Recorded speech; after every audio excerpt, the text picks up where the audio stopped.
تماشاوان الهجا روج باش ساعت هفته جه هولیر جه استودیو روداوی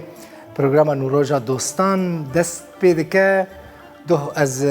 پیر بو برای دهاتم برنج یکیش مراد گفت برای من لفیروس گوداری دکر نه لنوروجا دوستان تماشا دکم کیفم گلگی هات براست خوش بوش برکو ترادیسیونه که لنوروز سری سبیزو گوداری دکر هر ئامانجی ڕووداویش سڵاوتان لەبێ هیوادارم و مولایەکتان باش بن بینەرانی هێژا و خۆشەویستی ئێمە هەر ئامانج لە نۆڕۆژی دۆستانیش سەرەتا کاتێکە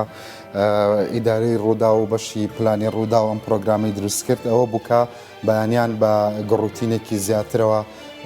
بچینە لای بینەرانی ڕوودا و جگەلەوەش بەڕاستی ڕوودا و ئەو تەقلیدەتێک بشکێنە کە هیچ کاژێرێکی سعاتێک ئاڵتۆنی نییە واتە بۆ سعات نۆی شەو ئاڵتۆنی بێ بۆچی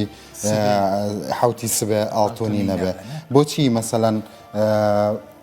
هەندێک پێشکەشکارمان دوو بکرێن ئەوان بەیانیان هەڵبسن جیاوازی چیە لەوەی کە ڕەنج و دڵ بخێن بەیانیەک هەڵبسن پرۆگرام پێشکەش بخێرە ڕووداوێ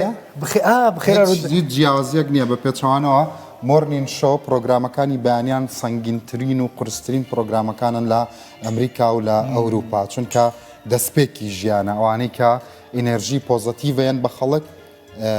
لێەوە دەستپێەکانێ باشترین ئانکارین خو مۆدەراتۆرین خو تینن پرۆگرامین سبێ بڕاستی ئەنجامە تۆزە فشەکەریشی تیاوە یعنی على ئەنکەری دقیقی دو من چی گفت مگوت رنج نەخۆشم هەر دەستی خۆدانی سەر ئەنیاوی کە گەرمە تا هەیە باش نیم تۆزێک باش بووە رنجت باش بووە گەرەگەم ئەوێ بینن ئەو چی ئەوی دخنە دەوێ و گەرمی پێ و گەرمی دەرەجێ حرارەتی دەپیڤە چ قاس گەرمی پێ و گەرمی پێ لێ ئیرۆ رەنجت باشی ئیرۆ گەرمایەتە زیدەتنە خو زیدە دەلالی نەکە دوان دە ساعتان دەژی وەکە هەر جارێ فیت و ئاکتیف بە